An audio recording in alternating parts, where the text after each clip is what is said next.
영적 공동체에 대하여 계속해서 생각하는 과정에 있습니다. 5월은 가정의 달로서 마침 가정이 영적 공동체인 것을 우리가 다시 한번 확인하면서 이 말씀에 은혜 받기를 원합니다. 가정은 영적인 공동체로서 부모에게는 자녀에게 하나님의 말씀을 가르쳐야 할 사명과 책임이 있다는 사실을 지난 주일에 우리가 생각을 했습니다. 부모와 자녀의 관계는 우리가 세상에서 찾아볼 수 있는 그 어떤 관계들보다 가장 아름답고 가장 복된 관계입니다. 부모에게 있어서 자녀란 참 기쁨의 대상이고 사랑의 대상이면서 자신의 모든 꿈을 이루어주는 대상이 되기도 하며, 자녀에게 부모는 자신을 한량없이 사랑하는 존재로서 하나님을 대신하여 자신을 보살피고 양육하는 분입니다. 그리고 부모와 자녀의 관계를 통해서 우리는 가장 아름답고 또 사랑스럽고 기쁜 관계를 이루면서 그 안에서 한량없는 만족과 기쁨을 누리게 되는 것입니다. 그래서 우리는 부모와 자녀의 관계가 더욱더 아름다운 관계가 되도록 서로 노력을 해야 됩니다. 부모는 부모로서 자녀에게 감사해야 됩니다. 이 자녀가 나의 자녀가 되었고 나에게 한없는 기쁨을 주는 존재다라고 하는 사실에 대해서 감사해야 할 것이고, 자녀들은 부모에게 감사를 해야 됩니다. 내 부모가 나를 사랑하고 나에게 필요한 모든 것들을 공급하는데 아무런 대가를 바라지 않고 기쁘고 즐겁게 이 일을 감당해 온 것에 대해서 감사를 해야 됩니다. 이제 5월 달에는 어린이날도 있고 또 부모님들을 기억하고 감사하는 어버이날도 있습니다. 또 우리를 말씀으로 가르치고 어쨌든 기도하면서 사랑하는 이 스승의 날도 있습니다.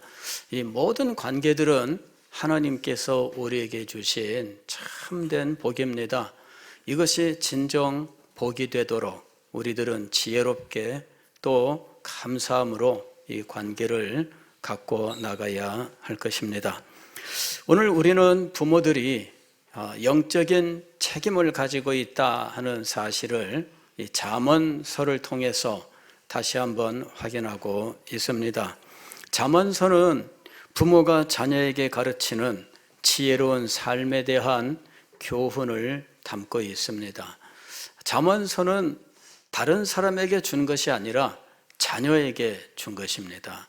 1장 1절 말씀을 보게 되면 이 잠언서가 어떤 목적으로 주어진 것인지 우리가 알 수가 있습니다. 다윗의 아들 이스라엘 왕 솔로몬의 잠언이라, 이는 하면서 이 잠언의 목적, 이것을 이야기합니다. 이는 지혜와 훈계를 알게 하며 명철의 말씀을 깨닫게 하며 지혜롭게 공의롭게 정의롭게 정직하게 행할 일에 대하여 훈계를 받게 하며 어리석은 자를 슬기롭게 하며 젊은 자에게 지식과 근신함을 주기 위한 것이니, 지혜 있는 자는 듣고 학식에 더할 것이요 명철한 자는 지략을 얻을 것이라. 잠언과 비유와 지혜 있는 자의 말과 그 오묘한 말을 깨달으리라. 그런데 이 목적을 지금 누구에게 이 목적을 가지고 행하느냐? 자녀에게 이 목적을 가지고 행하는 겁니다. 10절 말씀을 보면 내 아들아 이렇게 이야기합니다. 계속해서 내 아들아 내 아들아 이런 말이 잠언서에 계속 반복해서 등장합니다. 즉 부모가 자녀에게 주는 지혜로운 교훈으로서 계속해서 아들아 아들아 이렇게 자녀를 부르고 있는 겁니다. 이 교훈의 대상은 자녀라고 하는 사실을 명백하게 밝히고 있는 것입니다. 그래서 우리는 잠언서를 읽을 때 물론 우리 개인의 삶을 위하여 나 자신이 나를 위한 교훈으로 받을 수 있지만 무엇보다도 이것은 부모가 자녀를 위하여 주는 교훈이다라는 사실을 분명히 기억해야 하는 것입니다. 잠언서는 부모가 가지고 있는 영적 교사로서의 책임과 사명을 가르치고 있는 책인 것입니다. 하나님 나라를 이 땅에 세우기 위해서 하나님께서 부모를 영적 교사로 사용하고 있는 것이죠. 왜냐하면은 다음 세대를 하나님의 말씀으로 잘 가르치고 양육해야 다음 세대 하나님의 나라를 계승할 수 있기 때문입니다. 이것을 부모들에게 그 사명을 주셨다 하는 것이지요. 하나님의 말씀을 교육하는 일을 통해 하나님의 나라는 창대하게 되고 하나님 나라를 다음 세대가 계승하게 되는 것입니다. 창세기 1장 28절 말씀을 보면 생육하고 번성하여 땅에 충만하라 이렇게 창조하는 인간들에게 하나님께서 축복하는 장면이 나옵니다. 여기서 생육하고 번성하여 땅에 충만함이란 단지 인구가 증가하는 것을 의미하는 것이 아닙니다. 단지 그냥 인간이라고 하는 종을 유지하기 위한 것이 아닙니다. 여기에 이 말씀은 하나님의 나라, 이 나라를 지상에 창대케 하는 것에 대한 축복의 말씀이었던 것입니다. 하나님이 그들에게 복을 주시며 하나님이 그들에게 이르시되 생육하고 번성하여 땅에 충만하라, 땅을 정복하라, 바다의 물고기와 하늘의 새와 땅에 움직이는 모든 생물을 다스리라. 땅을 정복하는 것과 또 모든 생물을 다스리는 것이 생육하고 번성하고 땅에 충만하라 하신 이 명령 다음에 계속해서 등장하고 있습니다. 우리는 이것을 문화명령이라고 불러요. 즉 인간은 지상에서 단지 생육하고 번성하고 충만하게 되는 종을 보존하기 위한 목적으로 존재하는 것이 아니라 이렇게 생육하고 번성하는 것은 땅을 정복하고 또 모든 생물을 다스리기 위해서다라는 것입니다. 땅을 정복하고 또 모든 생물을 다스리기 위하여 인간은 하나님의 형상으로 지음을 받았어요. 그리하여 하나님의 형상, 즉 지혜를 가지고 또 지혜를 실천할 수 있는 능력을 가지고 땅을 정복하고 또 모든 생물을 다스리는 것입니다. 이렇게 땅을 정복하고 모든 생물을 다스리는 이 일을 문화라고 이야기를 하는 거예요. 이런 인간의 활동을 통해서 인간은 점점 이 세상을 자신들이 살고 또 하나님의 영광의 모습을 나타내는 자리로 만들어 가는 겁니다. 이것이 바로 문화입니다. 인간의 문화는 하나님의 영광을 나타내기 위한 겁니다. 여러분, 어떤 사람이 스승으로부터 기술을 전수받았습니다. 그리하여 이 사람이 좋은 작품을 만들어내면 사람들이 누구에게 배웠는가 그 사람의 스승을 이야기하게 되고 그 사람에게 배워서 이와 같이 훌륭한 작품을 만들었다 하여 스승까지 한꺼번에 이 모든 일에 영광을 받게 되는 것입니다. 인간이 지상에 아름다운 문화를 건설한다면 물론 그 문화를 건설한 인간이 그 일을 기뻐하고 즐거워하고 그 혜택을 누리겠지만 이 일을 위하여 지혜와 능력을 주시고 또한 이것을 사명으로 주신 하나님께 영광이 돌아가게 되는 것입니다. 문화명령이라고 하는 것은 창조된 인간에게 주신 놀라운 축복이며 사명인 것입니다. 인간은 그러므로 모든 짐승들과 다른 이 문화라고 하는 것을 만들게 된 거예요. 세상에 수없이 많은 생명체가 있습니다.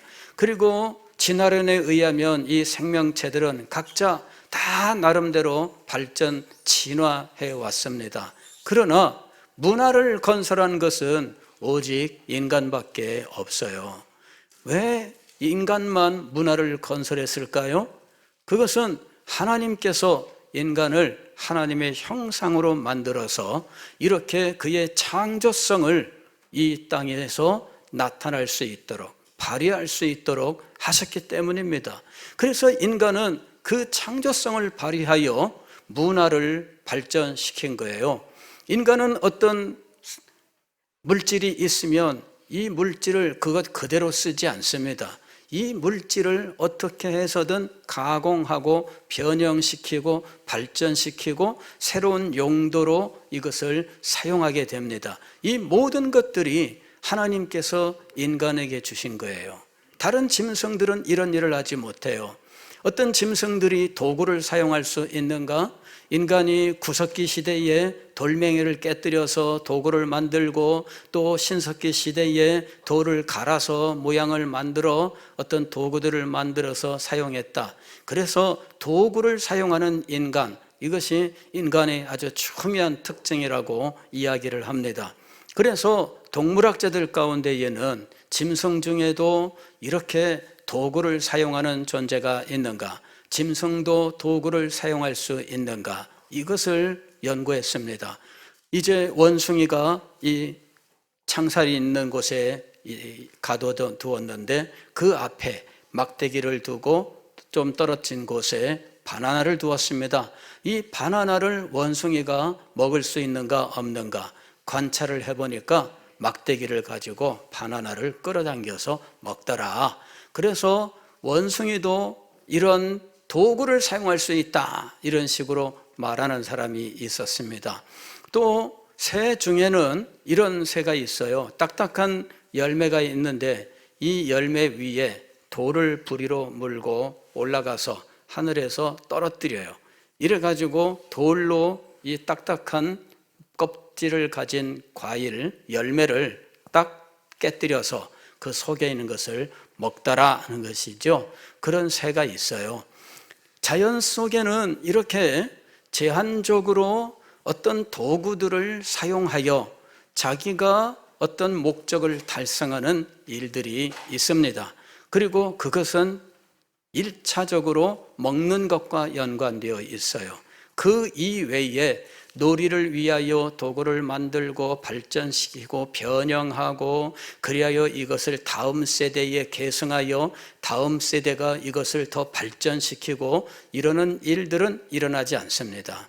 그러니까 오직 인간만 이것을 발전시키고 변형시키고 심지어 다음 세대에 전수시키고 다음 세대가 이것을 발전시키고 그리하여 도구가 점점 발전되어 나아가는, 그리하여 이 도구를 이용하여 더 많은 일들을, 더 정교한 일들을 하게 하는 일은 오직 인간밖에 못하는 것입니다. 인간이 이와 같은 능력을 발휘할 수 있게 된 이유는 무엇일까요? 인간에게 하나님의 형상이 주어졌기 때문이며 그 형상으로서 바로 문화 건설할 수 있도록 사명을 주셨기 때문입니다. 인간은 이 사명을 감당하는 존재인 것입니다. 그래서 우리는 이 문화 명령에 따라서 우리 세상에 있는 모든 물질들 그리고 이 세상에 있는 모든 원리들을 사용해서 점점 이 세상의 삶을 좀 더 풍요롭고 조금 더 의미 있게 발전시켜 왔던 것입니다. 내가 못하면 내 다음 세대가 못하면 그 다음 세대가 그것을 사명으로 받고 계속해서 발전시켜 나왔던 것입니다. 이것이 바로 문화 명령입니다. 지상 명령과는 어떤 차이가 있을까? 우리는 마태복음 28장 19절 그러므로 너희는 가서 모든 족속을 제자로 삼아 아버지와 아들과 성령의 이름으로 세례를 주고 내가 너희에게 분부한 모든 것을 가르쳐 지키게 하라 하신 이 말씀을 지상명령이라고 이야기합니다. 왜냐하면 마태복음 28장 18절에서 하늘과 땅의 모든 권세를 내게 주셨으니 예수 그리스도는 하늘과 땅의 권세를 받으신 분으로서 이 명령을 하셨기 때문에 가장 최고의 명령이라고 했던 것입니다. 그러면 이 가장 최고의 명령, 지상 명령과 문화 명령의 차이는 어디에 있을까요? 지상 명령은 복음 전파와 교회 건설에 대한 것입니다. 제자를 삼고 또 세례를 주고 말씀을 가르치고 이런 것들이 바로 교회가 하는 일이에요. 복음 전파와 교회를 그리스도의 몸으로 세우는 일입니다. 이것이 지상 명령이에요. 그런데 지상 명령을 통하여 하나님의 백성이 된 사람들이 창조시에 주셨던 이 문화 명령을 참되게 실천할 수 있는 겁니다. 타락 이후의 인간의 문화는 하나님의 영광을 위한 문화가 아닙니다. 인간 중심의 문화이고 인간의 이름을 내고 이 인간의 영광을 나타내기 위한 문화였던 거예요. 바벨탑을 건설했을 때 이 바벨탑은 인간의 문화의 꽃이었습니다. 이 탑을 쌓는 이 일, 하늘까지 닿게 하자라고 하는 이것은 인간의 과학과 건설 능력, 이 모든 것들이 집약되어 있는 거예요. 여러분, 오늘날도 100층, 150층 이런 고층 빌딩들을 세웁니다. 이 고층 빌딩들은 과학의 총집합체예요. 여러분, 과학이 발달하지 않고 이 건축을 위한 재료가 발달하지 않고 이 재료들을 다룰 수 있는 이 어떤 제강 능력이랄까요? 이런 능력이 발달하지 않으면 이런 건물을 세울 수가 없어요. 이 건물을 세우는 일은 엄청난 과학이 발달해야만 가능한 일인 것입니다. 그래서 여러분, 건축물 하나만 보아도 인간의 지혜와 능력이 총집결되는 거예요. 다리를 놓으면 이 다리가 간단한 것 같지만 그렇지 않습니다. 다리를 건설하기 위하여 동원되는 인간의 지식, 이것은 말로 다 할 수 없는 거예요. 과거 옛날에 놓았던 다리와 지금 놓는 다리는 모든 면에서 차이가 납니다. 왜냐하면 그동안에 과학의 발달, 학문의 발달이 있었기 때문에 이 모든 것들이 현대의 다리의 건설에 다 적용되고 있기 때문이에요. 그런데 문제는 무엇이냐면은 이와 같은 문화 발전, 과학 발전이 하나님을 떠난 이 타락한 사람들의 지성을 통해서 이루어지고 있다라는 것입니다. 물론 수학을 공부하는 데 있어서 우리가 믿음을 가졌다고 해서 수학을 더 잘하는 것은 아닙니다. 우리가 믿음이 있다고 해서 무슨 과학적인 발견을 누구보다 더 많이, 더 빨리 할 수 있는 것도 아닙니다. 사실은 누구에게나 다 공평하게 주어져 있는 지능과 재능과 기회를 가지고 이 일을 하는 겁니다. 문제는 뭐냐면은 이것을 활용하는 원리, 그리고 이것을 활용할 때 그 목적, 이런 것들이 다르다 하는 것입니다. 하나님을 믿는 사람이 학문을 공부하고 과학을 연구하여 또 기술을 발전시켰을 때 이것을 어떻게 사용할 것이냐, 하나님을 기억하여 하나님의 뜻을 따라 이 모든 것들을 사용할 수 있습니다. 그러나 타락한 인간들은 이 모든 것들을 하나님을 위하여 사용하지 않는 겁니다.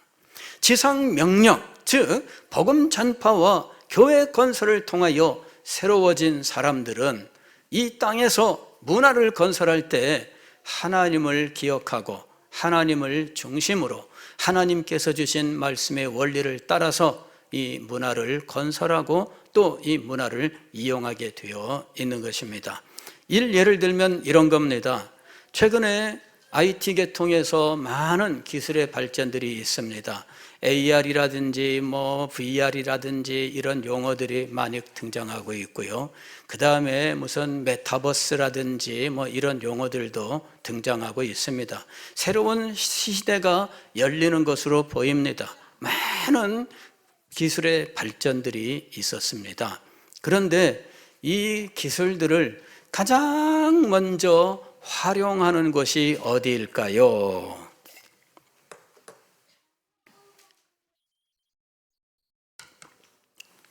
크게 두 군데에서 가장 먼저 활용합니다. 그리고 가장 선도적으로 사용을 합니다. 어디냐면은 첫째, 군대. 군사 목적으로 여기에 엄청난 돈을 쏟아붓는 거예요. 그래서 군사 목적은 이익을 구하지 않기 때문에 국가에서 돈을 들여서 이 일을 해도 괜찮아요. 어떤 무기 개발을 위하여라는 목적으로 많은 재정을 투입을 하는데 이 군사 목적으로 이런 기술들이 지금 엄청나게 지금 개발되고 있어요. 그리고 적용되고 있습니다. 그 다음에 두 번째로 이 군사적인 목적에 버금가는 이런 분야가 있는데 이게 바로 섹스와 관련된 산업이에요. 그런 쪽에 이것은 그냥 황금알을 낳는 거위가 되고 있어요. 그러니까 군사 목적과 섹스 산업 쪽에 최첨단 발전 기술들이 신속하게 적용되고 있다는 것이죠. 그 사람들이 가장 먼저 이 일들을 도입을 해요. 그리고 발전시키는 것이죠. 이게 참 아이러니한 일입니다. 인간이 지혜로서 기술을 발전시키고 더 풍요로운 삶을 만들어 가고 이렇게 합니다만은 그러나 이것이 발전되어 나가는 원동력이 되고 있는 것은 군사 목적과 섹스 산업이 지금 제공하고 있다라고 하는 것이죠. 아이러니예요. 어떤 새로운 기술이 발전되면 그쪽으로 활용하는 거예요. 최근에 AI 이런 것들이 많이 지금 우리 가운데 뉴스로 나오잖아요. 신문에도 AI, 어디나 AI, 챗 GPT 막 나옵니다. 근데 그것을 활용하는, 적극적으로 활용하는 것이 어디냐? 군대에서 사용하는 거예요. 그 다음에 또 한 군데가 뭐냐고요? 똑같습니다. 섹스 산업이에요.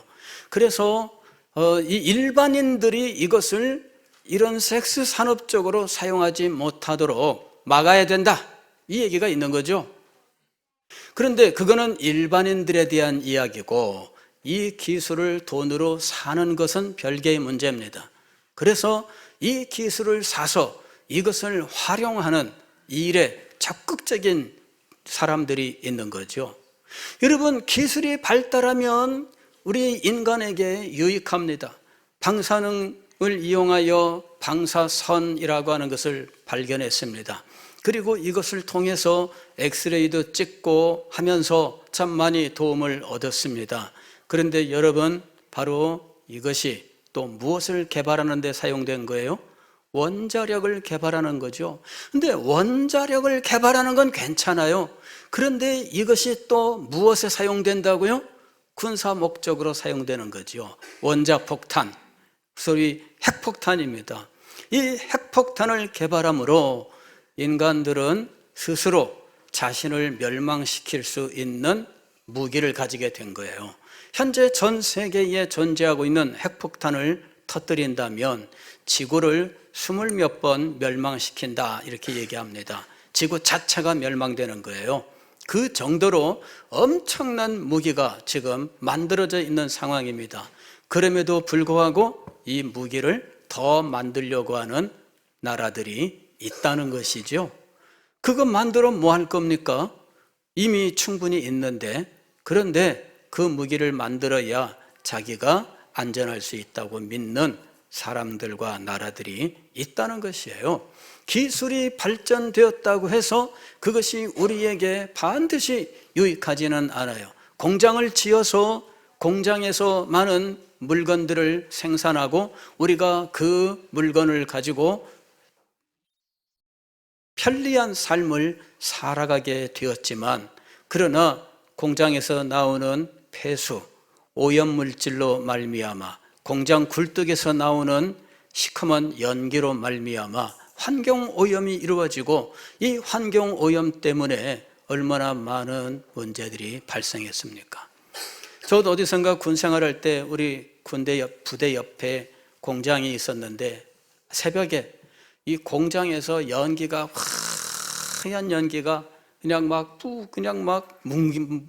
얼마나 뭉게뭉게 뭉쳐서 나오는지, 이것이 온 동네에 쫙 퍼지는데, 새벽에 경계근무 서면서 그 연기를 보면서 다들 겁을 냅니다.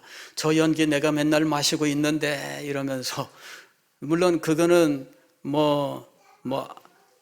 그냥 이 오염물질이 있는 연기는 아니에요. 대부분은 수증기입니다. 그런데 어쨌든 볼 때마다 막 스트레스를 받는 거죠. 저 연기가 우리 부대에 쫙 깔리고 우리가 다 저걸 마시고 있다, 막 이런 스트레스가 막 오는 거예요. 근데 여러분, 기술이 발달하고 과학이 발달하고 해서 우리의 삶이 편리해지기는 했지만, 그러나 우리는 다른 한편으로는 늘 두려운 마음을 가지고 있는 겁니다. 왜 그럴까요? 이 세상이 인간의 타락으로 말미암아 변했기 때문이에요. 인간 자신도 하나님께서 주신 지혜를 가지고 이것을 바로 사용할 수 없습니다. 인간들은 좋은 기술을 개발을 했다 할지라도 언제나 그 기술을 다른 곳으로, 더 죄악된 곳으로 전용하고 그쪽으로 이용하는 모습을 보여주고 있는 거지요. 그래서 우리가 복음을 전파하고 교회를 건설하고 우리가 하나님의 말씀을 배워 우리의 세계관과 인생관과 가치관이 바르게 세워지는 일이 중요한 것입니다. 그래야만 이 지상에서 우리가 발전시킨 문화를 정말 하나님의 뜻에 합당한 거룩한 문화로 만들 수 있고 또 이용할 수 있고 그것을 누릴 수 있게 되는 것입니다. 거룩한 문화로 누릴 수 있어야 되는 것이에요. 그런데 거룩한 문화가 되기 위해서는 그 문화를 이루어가는 사람들이 변화되어야 하는 것입니다. 타락한 상태에서 자기 중심으로, 그리고 자기가 사는 이 잠깐 동안의 세월 동안 자신의 쾌락과 만족만을 위해서 살아가는 사람들이라면 여러분, 그 사람들을 통해서 문화가 거룩하게 될 수가 없는 겁니다. 문화의 거룩함은 중생한 사람들을 통해서 그들이 가진 삶의 목적을 통해서 새로워진 그들의 세계관과 인생관과 가치관을 통해서 지상에 이루어지는 것입니다. 바로 그것을 우리 자녀들에게 가르쳐야 한다 하는 것입니다. 이것이 생육하고 번성하여 땅에 충만하라, 땅을 정복하라, 모든 생물을 다스려라 하셨던 창세기 1장 28절의 말씀이었던 것입니다. 이것이 회복되어야 됩니다. 이 하나님의 문화 명령이 우리의 삶 속에 그대로 이루어질 수 있어야 됩니다. 이를 위해서 하나님께서는 교회라고 하는 영적 공동체를 지상에 주셨던 것입니다. 이곳에서 하나님을 배우고, 이곳에서 하나님의 뜻을 배우고, 이곳에서 인생의 참된 의미를 배우고, 인생의 참된 목적을 배우고, 이제 주께서 주신 문화 사명을 감당하는 삶을 살아야 하는 것이죠. 부모들에게 말씀 교육의 책임과 사명을 주셨다는 것은 바로 이런 삶을 위한 것이에요. 오늘 우리가 읽은 잠언 22장 6절의 말씀은 바로 이 모든 사실들을 한 구절에 담고 있습니다. 마땅히 행할 길을 아이에게 가르치라. 여기서 마땅히 행할 길이라고 하는 것은 삶의 방식을 이야기합니다. 여기 길은 삶의 방식을 말하는 거예요. 길은 영어로는 way입니다. way. 그런데 이 way는 우리가 가는 이 도로를 말하기도 하지만 이거는 또 다른 의미로서 방식, 방법, 이러한 의미를 가지고 있어요. 이런 파생되는 의미들이 있는데 이런 의미들이 바로 오늘 여기서 말씀하는 길의 의미예요. 마땅히 행할 삶의 방식, 마땅히 행할 삶의 방법을 가르쳐라 하는 것이죠. 그런데 사실 인간의 삶을 보게 되면 인간의 삶은 참 다양합니다. 자기의 역사에 따라서, 문화에 따라서, 기후에 따라서 삶의 방식은 참 다양해요. 그리고 그들은 경험하는 문화도 달라요. 기후대가 달라지면 문화도 달라지게 되어 있습니다. 여러분, 지구가 있으면 지구가 위도가 있잖아요. 위도에 따라서 기후가 달라집니다. 그리고 이 위도에 따라서 기후가 달라지면 문화가 달라지게 돼 있어요. 그래서 이 동서로 이동하는 것보다 남북으로 이동하는 것이 더 큰 문화 차이를 느끼게 만드는 거예요. 그런데 그 각자 사는 방식이 달라요. 그래서 인간은 다양한 삶의 방식을 가지고 있고 그 삶의 방식에 우열을 따질 수 없습니다. 이거는 그 역사와 또 기후와 모든 것들이 다 영향을 미치고 있기 때문입니다. 다만 그러한 삶을 살게 하는 원리로서 마땅히 살아가야 되는 원리가 있다는 거예요. 우리가 음식을 먹을 때 무슨 음식을 먹든 그건 큰 문제가 아닙니다만은, 그러나 그런 음식을 만드는 문화 속에도 마땅히 해야 되는 원리가 들어있다는 거죠.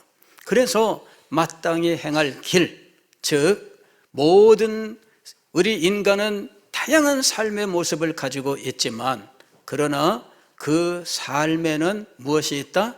마땅히 해야 되는 규범적인 원리가 있다라는 것입니다. 자녀에게 그것을 가르쳐라 하는 것입니다. 하나님의 말씀, 복음으로 새로워진 사람은 문화활동을 하면서 다른 사람을 해롭게 하고 괴롭게 하고 혹은 전쟁을 목적으로 하는 이러한 어떤 그 전략과 이런 쪽에 자기의 재능을 압도적으로 발휘하고 이런 식으로 할 수 있을까? 오늘 우리는 이 마땅히 행할 길, 즉 모든 것이 가하나 그러나 우리가 모든 것을 다 인정할 수 없다는 이런 사실을 알고 마땅히 행할 길을 가르칠 수 있어야 한다 하는 것입니다. 여기 마땅히 행할 길은 무엇을 의미하는 것일까?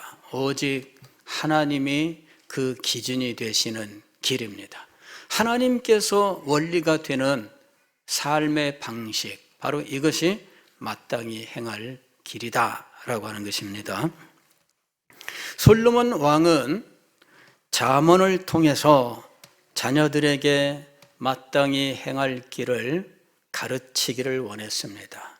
그래서 잠언은 자녀 교육을 위하여 쓰여진 책이에요. 그런데 이 솔로몬은 이 잠언에서 마땅히 행할 길을 또 다른 말로 표현하고 있습니다. 여기 마땅히 행할 길을 또 다른 말로 표현했을 때 두 글자예요. 지혜라고 하는 것입니다. 지혜라는 말로 마땅히 행할 길을 표현하고 있어요. 그리고 지혜의 근원이 무엇인지 9장 10절에서 여호와를 경외하는 것이 지혜의 근본이다, 이렇게 이야기한 겁니다. 즉 마땅히 행할 길은 하나님으로부터 출발하는 겁니다. 잠언 1장 7절 말씀을 보면 여호와를 경외하는 것이 모든 지식의 근본이다 이렇게 이야기합니다. 즉, 이 지식이라고 하는 것도 여호와를 경외함이 그 원리가 되고 있다라는 것입니다. 여러분, 우리가 윤리적으로 우리의 삶을 판단할 때 그 기준은 인간이 아니라 하나님이에요. 우리가 이 세상의 문화를 건설할 때에도 인간의 편리만을 위한 혹은 어느 일부 사람들이 자기만을 위하여 만드는 것이 아니라 하나님이 그 기준이 되어야 한다는 것입니다. 즉, 우리의 삶의 기본 원리는 오직 하나님이다라는 것을 가장 먼저 선언하고 있다는 것입니다. 여기서부터 모든 것이 나오는 거예요. 우리가 이 세상을 어떻게 볼 것이냐, 하나님으로부터 시작하여 세상을 볼 수 있어야 됩니다. 우리의 인생을 어떻게 볼 것이냐, 인생이 가진 의미는 하나님으로부터 나오는 것입니다. 우리가 이 세상에서 무엇을 선택하며 살아갈 것이냐, 이 선택의 원리도 하나님을 경외함으로부터 나오는 것입니다. 바로 이것을 자녀들에게 가르쳐라 하는 것입니다. 아니, 이것을 교회에서 성도들에게 가르쳐라 하는 것입니다. 그럴 때 지상에 하나님의 나라가 능력 있게 나타나는 거예요. 왜 교회가 힘이 없는가? 사람들은 뭐라고 지적을 합니다. 교회가 이 세상에서 멸시를 받는 이유는 무엇인가? 어떤 분들은 결론을 이렇게 내렸습니다. 교회가 정치적인 힘이 없기 때문이다. 그리고 우리는 정치적인 힘을 얻기 위하여 투표 행위를 해야 됩니다. 투표를 통해서 교회의 힘을 보여야 됩니다. 이렇게 결론을 내린 분들이 있습니다. 그러나 여러분, 하나님 나라는 투표를 통해서 능력 있게 나타나는 것이 아닙니다. 하나님의 나라는 성도들이 하나님을 경외함으로 자신의 삶의 근본 원칙으로 삼아 이 삶을 하나님 중심으로 살아갈 때 능력 있게 나타나는 것입니다. 하나님의 나라는 말에 있지 않고 능력에 있다. 고린도전서 4장 20절에서 말씀합니다. 이때 하나님의 나라는 말에 있지 않고 능력에 있다는 말은 무엇이냐면 말씀을 순종하는 삶 속에 하나님의 나라가 있다 하는 말씀이고, 하나님의 나라의 능력은 말씀에 순종하는 삶을 통해서 나타난다라는 말씀입니다. 하나님의 나라의 능력은 말이 아닙니다. 하나님 나라의 능력은 투표가 아닙니다. 하나님 나라의 능력은 하나님의 말씀에 진실하게 순종하는 우리의 삶 속에 있는 것입니다. 교회가 왜 인정을 받지 못할까요? 투표 행위를 못해서 그렇습니까? 정치 행위를 못해서 그렇습니까? 시위하는 자리에 나가지 않아서 그렇습니까? 아닙니다, 여러분. 교회가 아무리 시위 현장에 많이 나가도 하나님의 나라는 그곳에 없습니다. 하나님의 나라는 하나님의 말씀을 진실되게 순종하여 살아가는 우리의 삶 속에 있는 거예요. 왜 교회가 힘이 없다고 묻는다면 우리가 말씀에 진실되게 순종하지 않아서라고 대답해야 하는 것입니다. 사랑하는 성도 여러분, 우리가 지상의 영적 공동체로 존재하고 우리의 가정이 영적 공동체로 존재하는 이유는 말씀에 순종하여 하나님 나라의 영광과 능력을 나타내기 위해서인 것입니다. 기도하겠습니다.